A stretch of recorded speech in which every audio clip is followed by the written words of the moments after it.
Okay, good evening, folks. We'll give everybody a minute to get on here and see what happens. I'm going to go beyond just a regular old induction into Asatru and look for something more. All right, isn't that what we do here? We're going to talk a little bit beyond what the foundations of the adjective-based crowds talk about as being important, and see if we can come up with something that helps a regular person move forward in the world. Should we give everybody a minute to come on? Okay, good deal. That's interesting.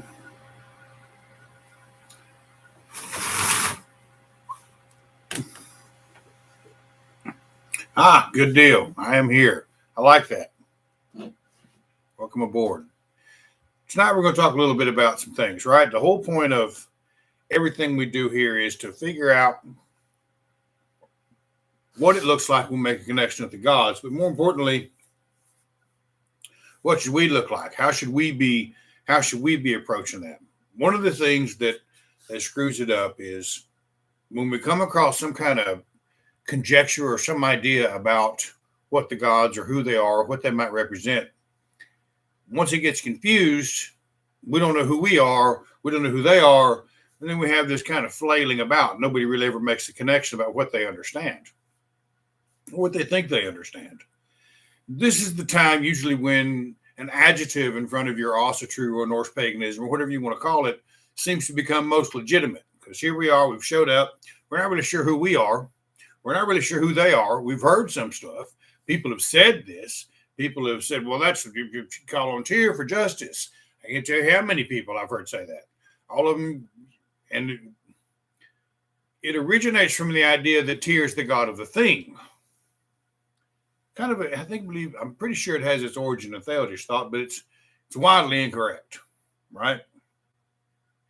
So we show up here, we don't really know who we are. We're still trying to figure that out.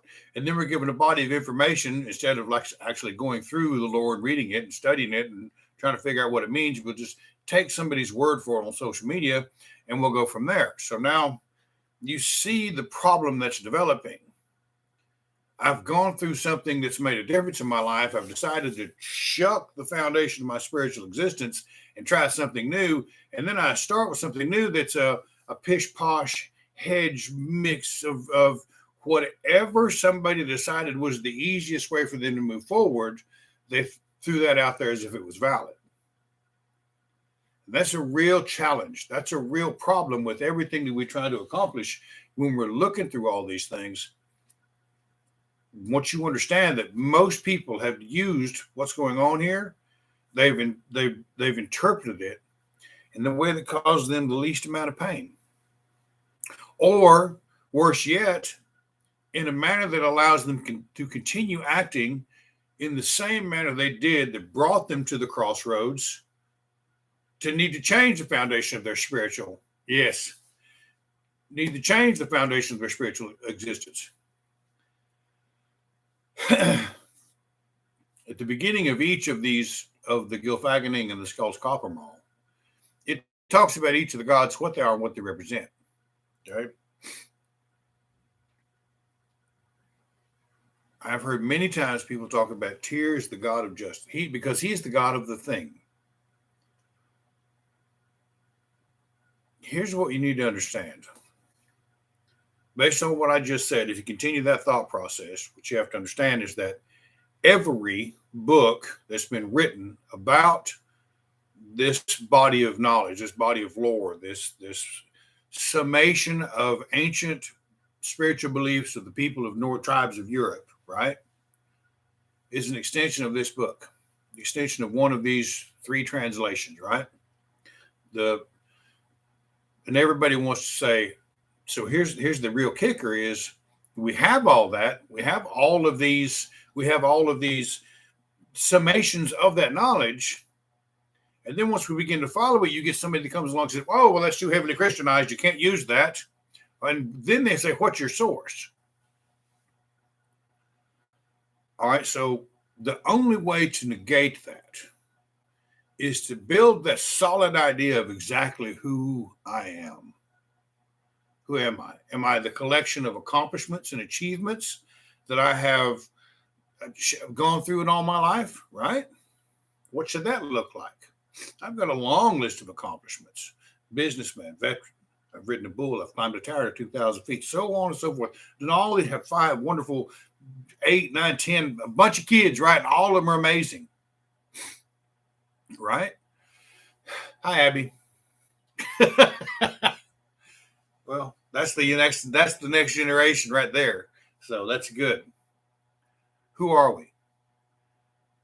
We got to figure that part of it out, because if we don't get that part of understanding who we are out of the way,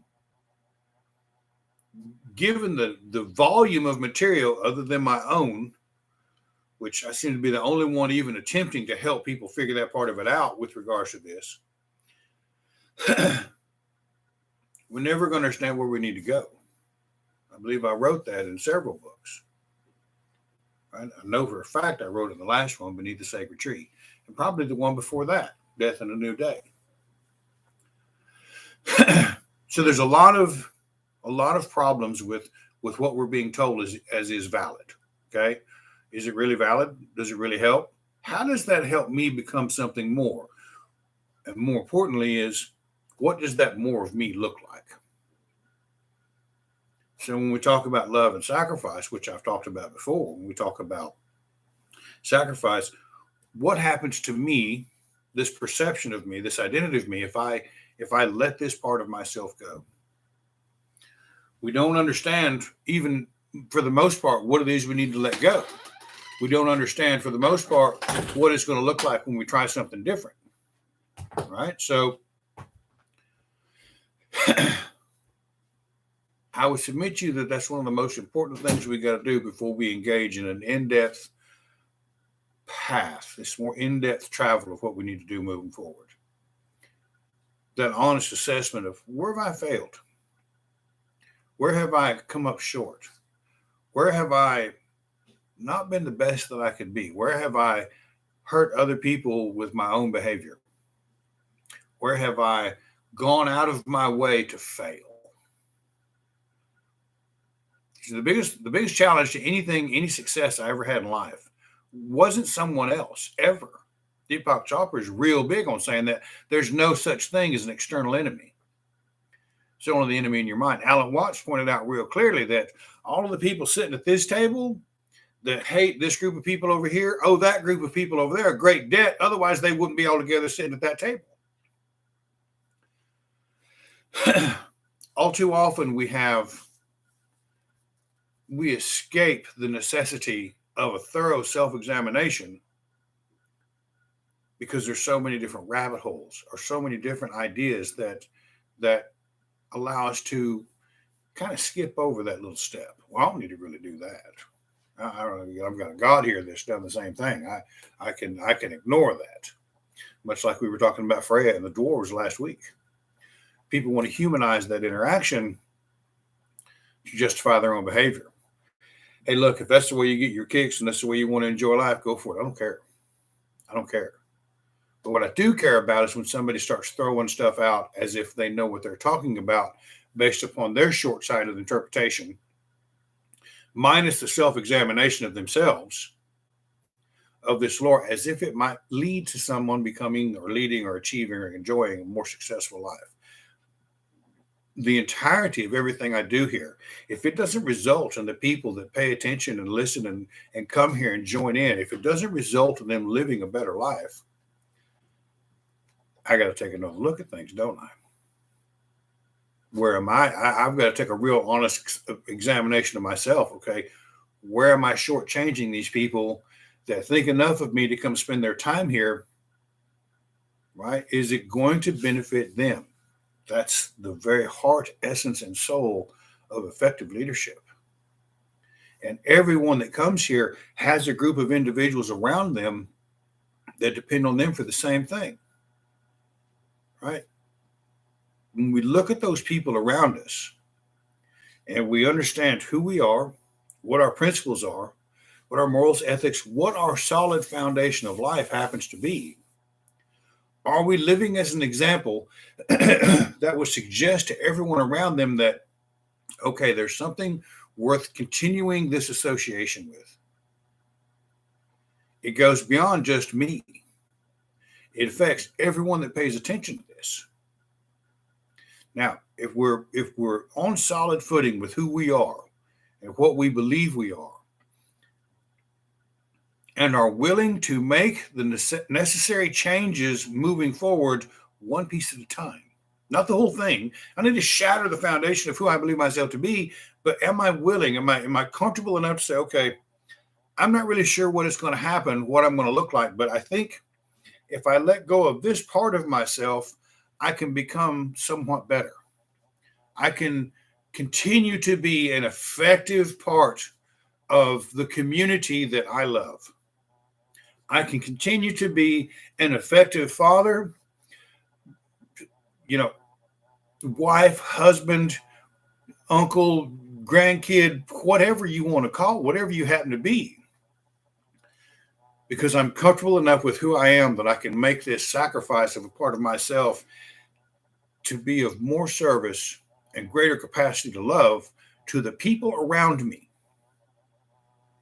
At the end of the day, every great action, every great act of heroism that's ever been recorded has always been an act of love and a willingness to sacrifice that goes beyond what we deal with in modern day and everyday life.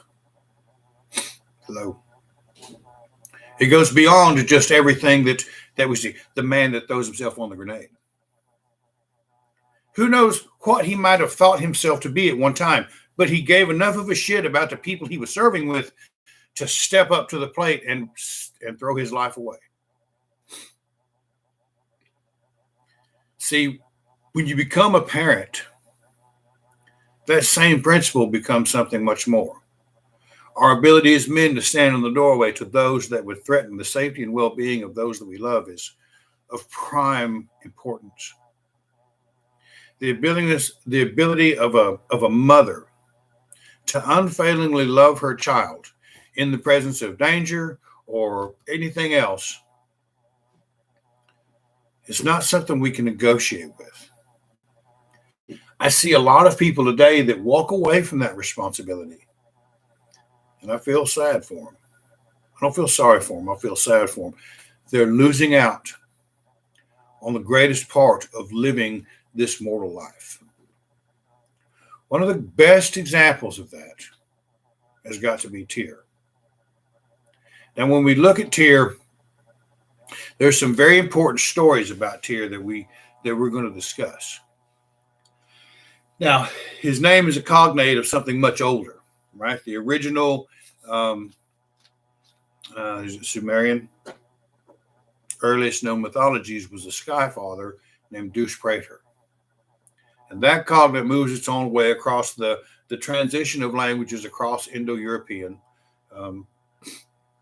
It ends up as Tiwaz, Tyr, right? The original sky father, the original possessor of Gungnir. In fact, there's rock art that demonstrates a one-handed god holding that spear.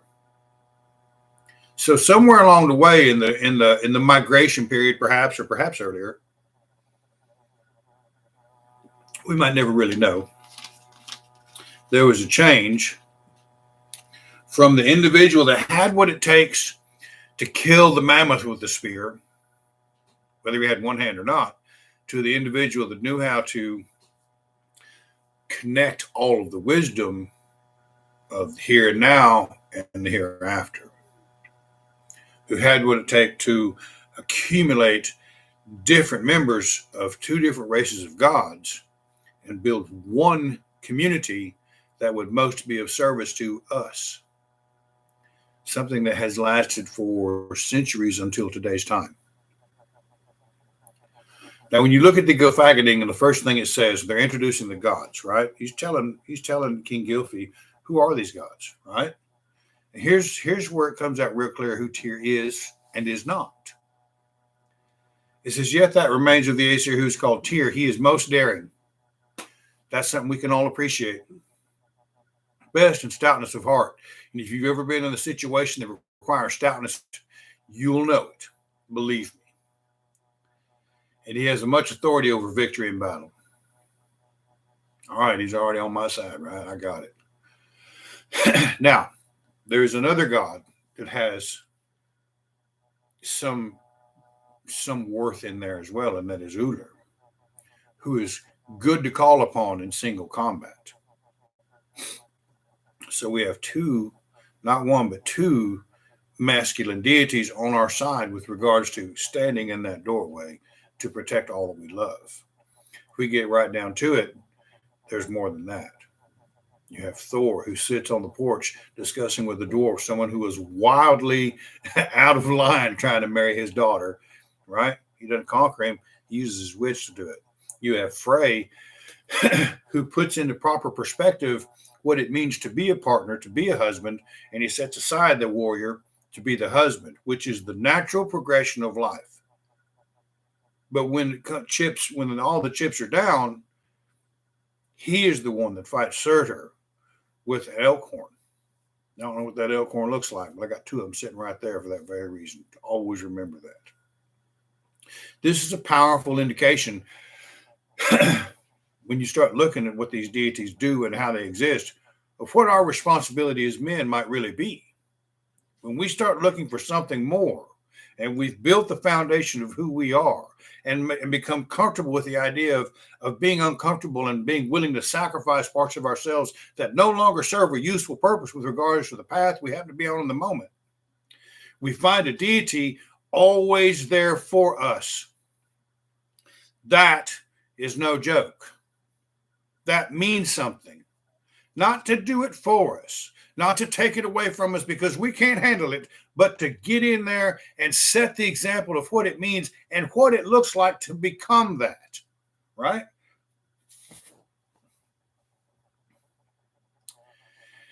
It is good for men of valor to invoke him. It is a proverb that he is Tyr valiant, who surpasses other men and does not waver. So right there, we've got an example to live up to and a God to call upon as an example to use to figure out what that really looks like. We do not waver. We do not vacillate. We do not waver. He is wise, right? So does that also that he that is wisest is Tyr prudent. How do you get wisdom? By getting your ass kicked by life. That's how you get wisdom, right? By getting the shit beat out of you on a daily basis by the bad decisions we happen to make and going out in the world as if they might mean something, as if they might be right, and stepping out there and jumping in front of everybody like we're John Wayne and making that bad decision and paying for it. It's like the guy that raises his hand in basic training for the drill sergeant. Well, you got his attention now, buddy. Right? How do we gain wisdom? Usually it's through suffering. Usually it's through stepping on our crank. It's through making a bad decision, dealing with the failure of it, getting up, and moving on. We do not waver in our responsibilities. We try again. This is one token of his daring. When the Aesir enticed Fenris Wolf to take upon the fetter Gleipnir, the wolf did not believe him, and they would lose him, and that they would not lose him. So until they laid Tyr's hand into his mouth as a pledge. But when the Aesir would not loose him, then he bit off the hand at the place now called the wolf's joint. The sacrifice.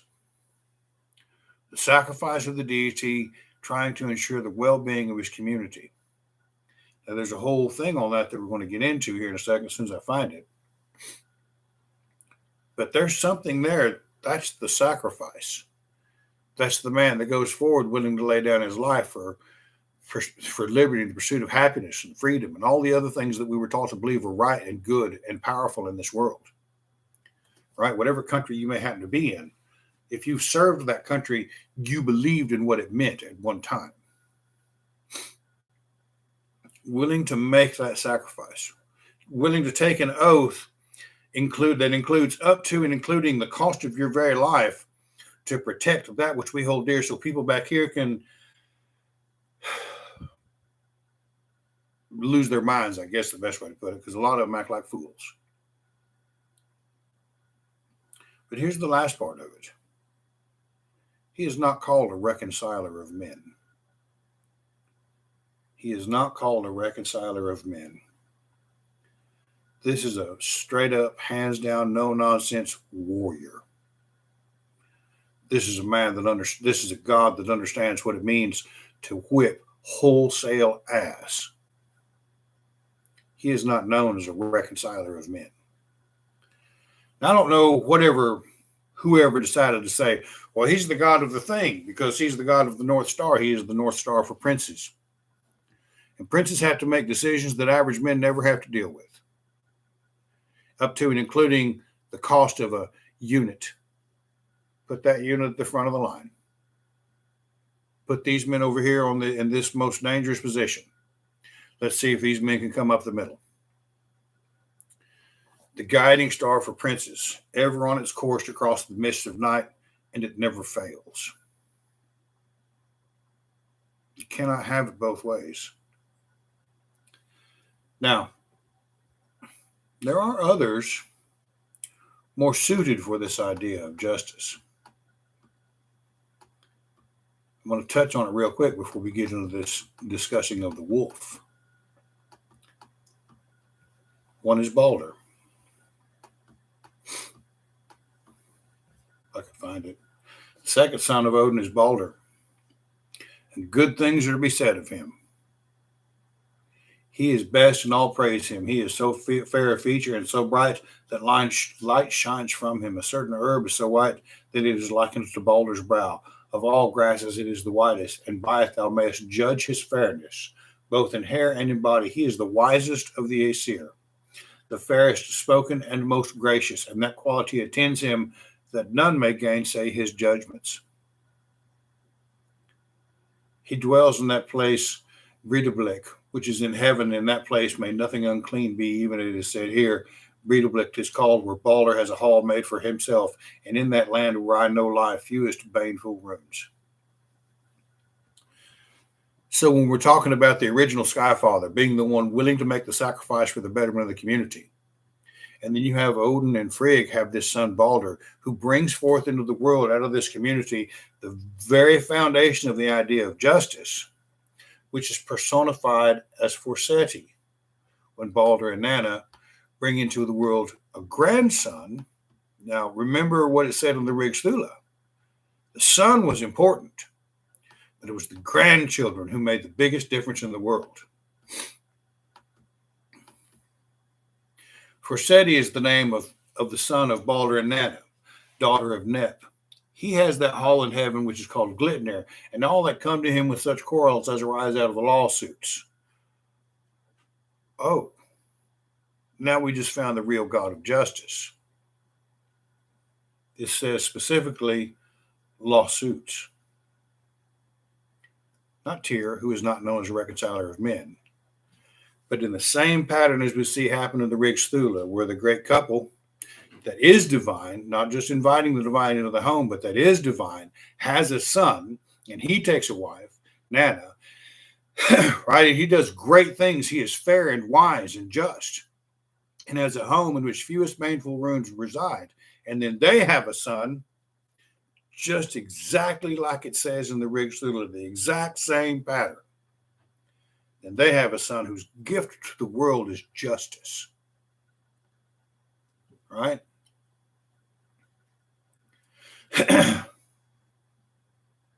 All that come to him with such quarrels as arise out of lawsuits, all these return thence reconciled. That is the best seat of judgment among gods and men. And it is said here, a hall is called Glitnir, with gold till is pillared, with silver thatched the same. Therefore said he abides the full day through, and puts to sleep all suits. So you have the warrior who is willing to take care of business and create the environment where such a concept as justice can exist. Not as the son, but as the grandson of Odin and Frigga, in the exact same way it happens in the Rigstula. When you begin to consider the concepts as above, so below, and see it show up in our very lore, now all of a sudden things begin to change.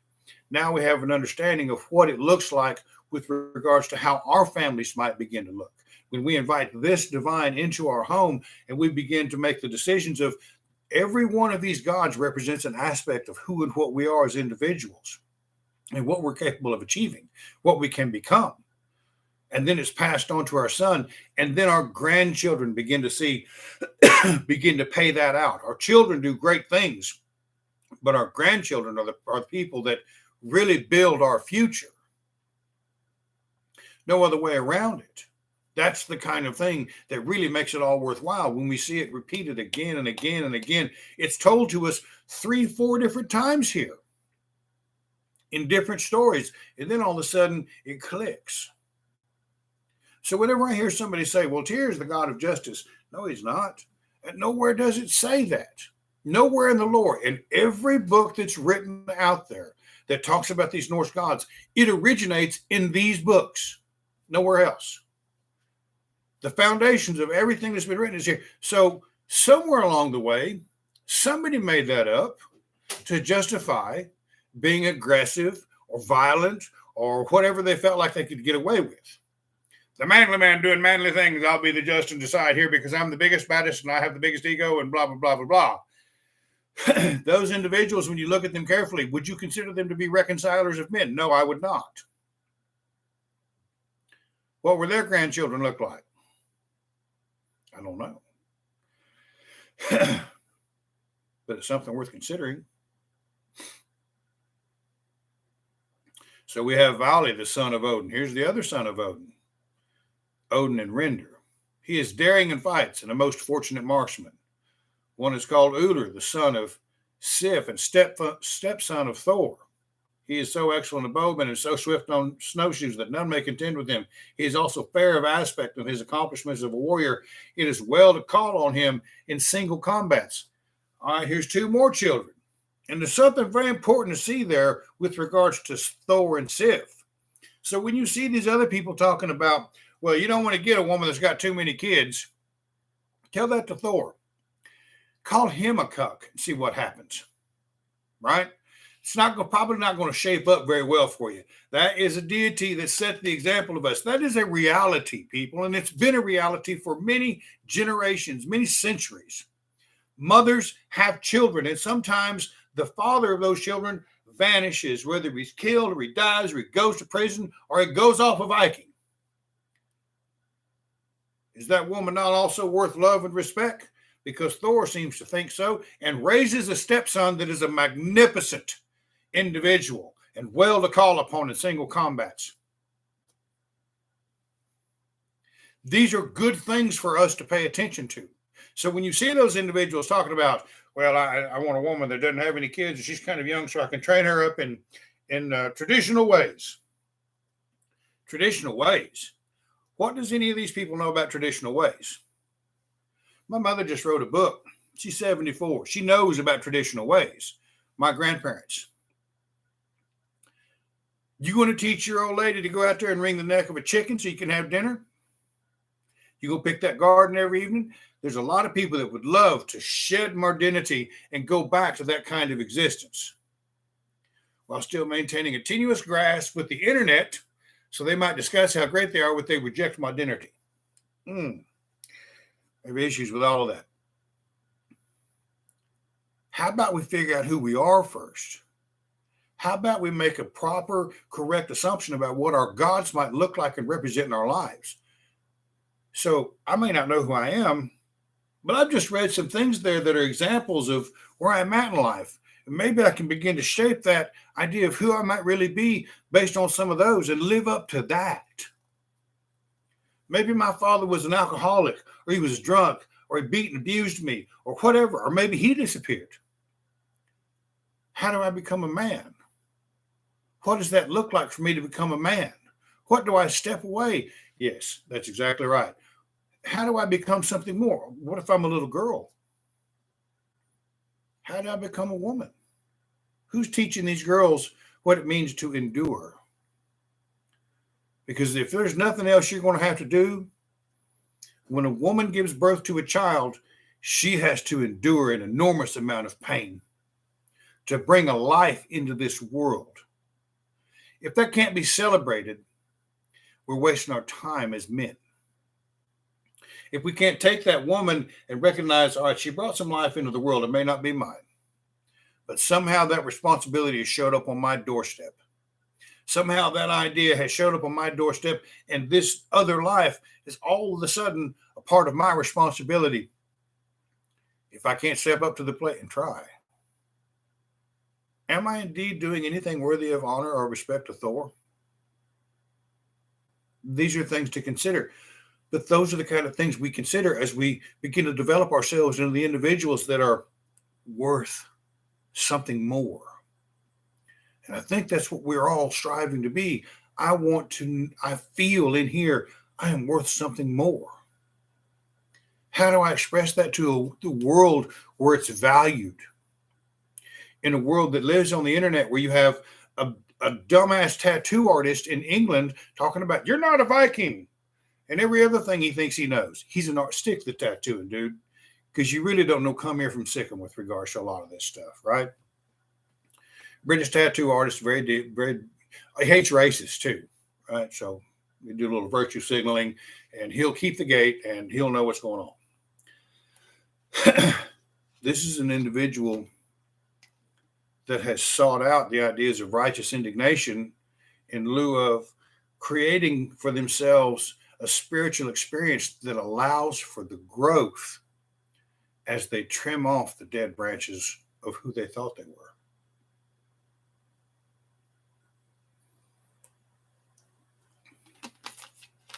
So what does that sacrifice look like? How do we begin to understand that? Let's see if I can find it, and I'll go over it real quick.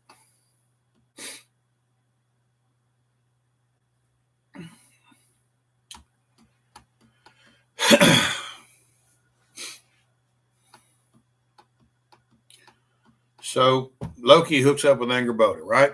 So he looks at Odin, figuring out things with Frigga, and looks at all the wonderful things and people and ideas and gods that they have brought in and built this community that we call the Aesir. And he gets a case of the ass. Instead of justifying his presence there, he sneaks off with a certain giantess in Jotunheim called Angerboda, right? The mother of monsters. One of the children was the Fenris wolf. The second was Jormungandr. The third is not hell. That's exactly the point where the Lord is Christianized. So what is that wolf? The Fenris wolf, right? The wolf the Aesir brought up at home. What? And Tyr alone dared to go to him to give him meat. So there's this presence in this community of something very dangerous. And one individual goes out there and feeds it and pets it and plays around with it. And it's not like a bear. For us to properly understand what this analogy means, we need to look at what's going on inside of ourselves. So I live in a community, and there are drugs, or there are bars, or there are women, or there are men, right? Are there any number of things for a man or for a woman that might take from them the best of who and what they are, that they feed? Despite their presence in a community surrounded by good individuals, powerful and positive ideas, they continue to flirt with this idea that's going to devour them, that may take their life, that's going to cause them inordinate amounts of heartache and pain. When individuals, as much as our society does today, looks at a woman and says that the very best, they begin to consider that the best part of who and what they are is not what's in here or not what's in here, but what their physical appearance is or what their value is.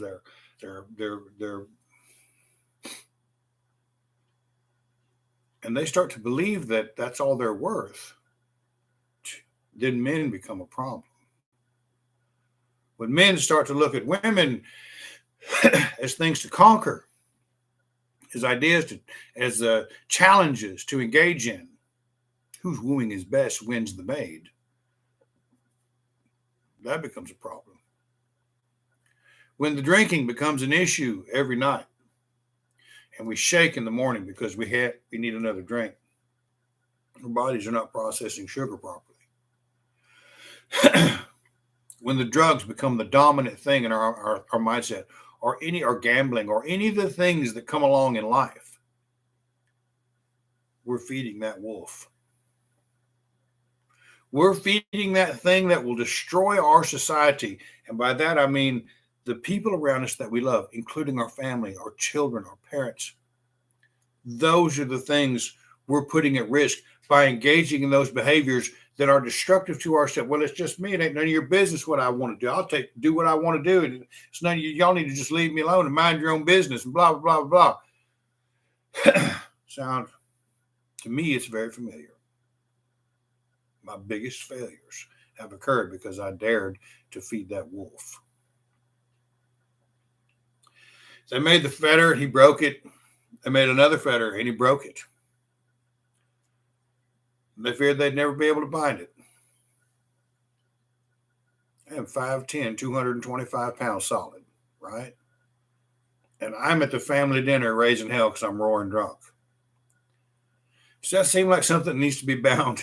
Yes, absolutely. Yes. Right? So they make something. They go with the black elves, certain dwarves, and cause to be made the fetter named Glatnir. It's made of 6 things: the noise a cat makes in footfall, the beard of a woman, the roots of a rock, the sinews of a bear, the breath of a fish, and the spittle of a bird. And though thou understand not these matters already, yet now thou mayst speedily find certain proof wherein that no lie is told thee. Thou must have seen that a woman has no beard, and no sound comes from the leap of a cat, and there are no roots under a rock. And by my troth, all that I have told you is equally true, that though there may be some things which thou canst not put to the test. So they bind him with it. They make this great thing. But this wolf, much like our egos, because that's the one thing that gets fed the most when we begin to engage in destructive patterns for ourselves. All right, the first thing we're going to do is start, well, I'm probably not going to follow through that because I'm going to get drunk, but I'm going to talk big shit. I'm probably not going to follow through with that because, well, I'd rather get high. Big old song made about it. I was going to clean my room, but then I got high. Right? Same thing. See what's going on here? Do you see this analogy and how this is working? When we begin to feed that wolf that takes away from the quality of our life because, well, I'd rather get high. Shit on this, man. I need a drink. I have had a bad day. Who gives a fuck if you had a bad day? Deal with it. Right? But I need a drink. Brilliant idea. Those are the things that corrupt our ability to deal with it. That's us feeding the wolf in our lives. And it does begin to devour us. I'm 52. I'll be 53 in September. I know people my age that they don't quite look quite as well as I do. And some of them have died already. People that I knew and went to school with, because that's all they ever figured out how to do was feed the wolf. That's all they ever understood how to do was feed the wolf. Their lives have been destroyed. Their kids won't talk to them.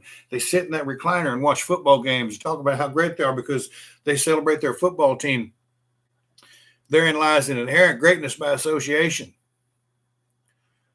That's exactly right. And it grows exponentially, just like this wolf does. Right?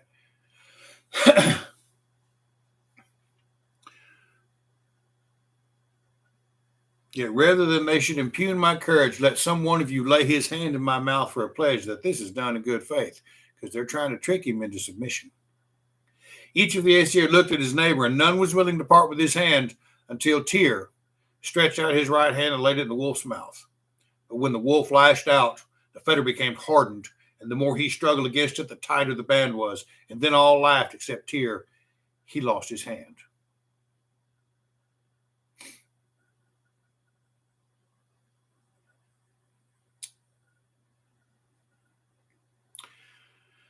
When the Aesir saw that the wolf was fully bound, then they took the chain that was fast to the fetter, which is called Gelgia, and passed it through a great rock, which is called Gil, and fixed the rock deep down into the earth. And then they took a great stone and drove it yet deeper into the earth. It was called the Viti, and used the stone for a fastening pin. The wolf gaped terribly and thrashed about and strove to bite them. They thrust into his mouth a certain sword. The guards caught in his lower jaw and the point in the upper, and that is his gag. He howls hideously, and saliva runs out of his mouth, and that is the river called Van, and there it lies till the weird of the gods. And then said Gangleri, marvelous ill children did Loki beget, but all of these brethren are of great might. And why did not kill Aesir, kill the wolf, seeing they had expectation of evil for him?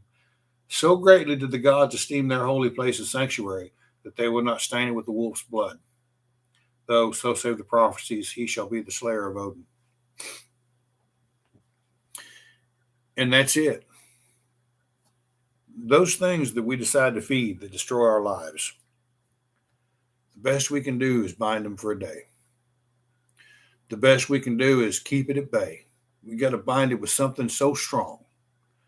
If we ever let it out, we know it will consume our lives. There's a story in the book Alcoholics Anonymous about a producer that realized he wasn't going to get anywhere until he quit drinking. So he quit drinking, and then the day he retired, out came the carpet slippers in a bottle, and within 4 years he was dead. Happens all the time. Well, I'm retired. I'm done now working. I guess I can drink like I want to. Guess I can do what I need to do. I can act the way I want to do. I can get high. I can do dope. I can act however I want to. And in short order, they're gone. I lost my uncle to this stuff. I lost my cousin Kenny Sue. Dude, she was the man she loved, beat her to death as he was strung out on methamphetamine. I've seen friends fall by the wayside, and it damn near got me feeding that wolf, thinking, well, I'll just get high for a little bit and I'll get up and go take care of business here shortly. And not everybody, this may not resonate with everybody. It may be food for some individuals. Those things that we use to stave off dealing with the pain when we don't understand what these deities do in our life and what they represent and how they might set an example to help us negotiate how we've been set up for failure from the get-go by everything that we live in right now. Right? When you grow up being told, don't worry, somebody will take it for us. Jesus will take it from you and you don't have to do a thing. You never have to contend with what's really going on inside you. He'll take it from you. Well, if that was the case, every Monday morning, the world would be perfect, wouldn't it? But it ain't.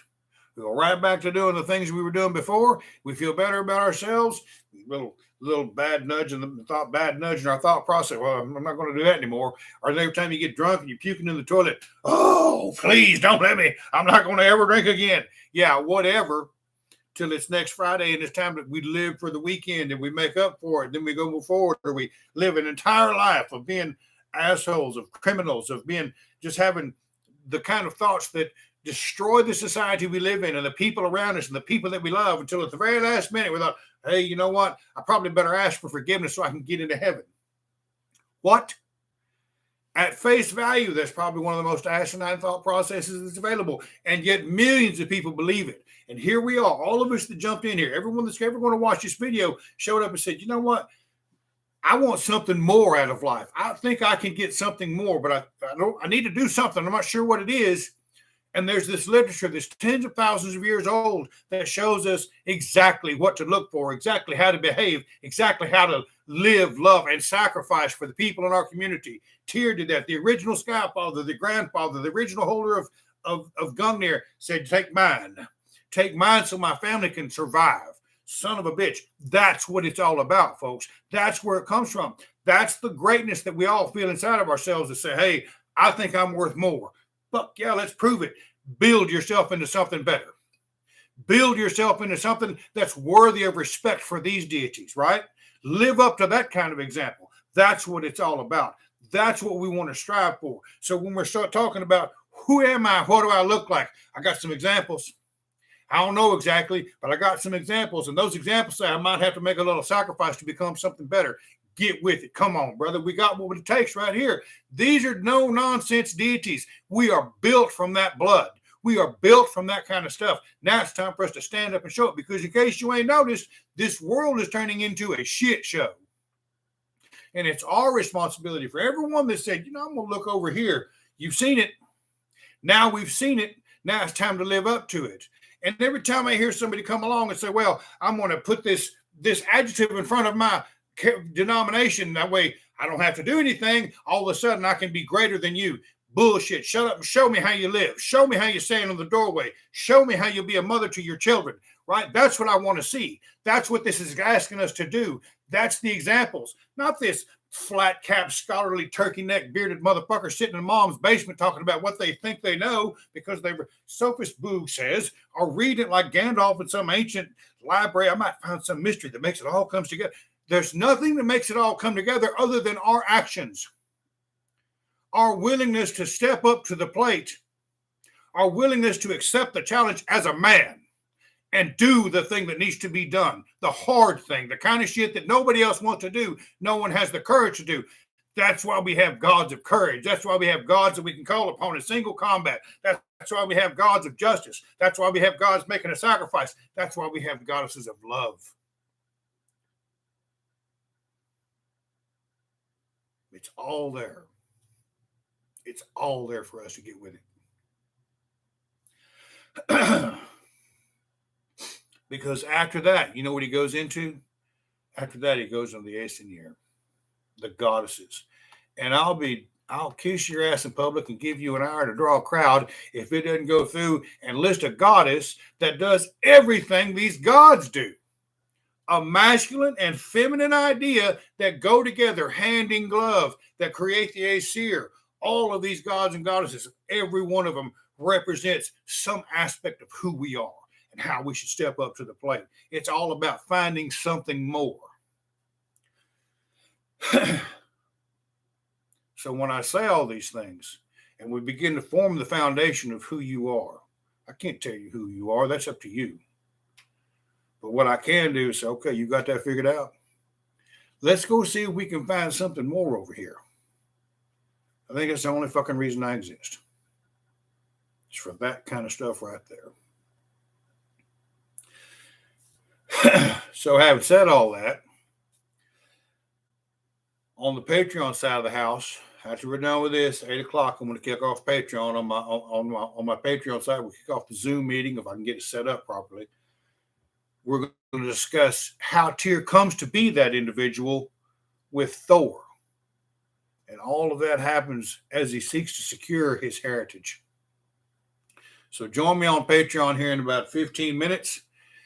And I'll show you how finding that something more is an effort that requires the assistance of the divine. In the meantime, if you're not going to join us, remember, tomorrow's Monday. Grab it by the nose and whip its ass. Have a great night, people. I appreciate every one of you for joining in here.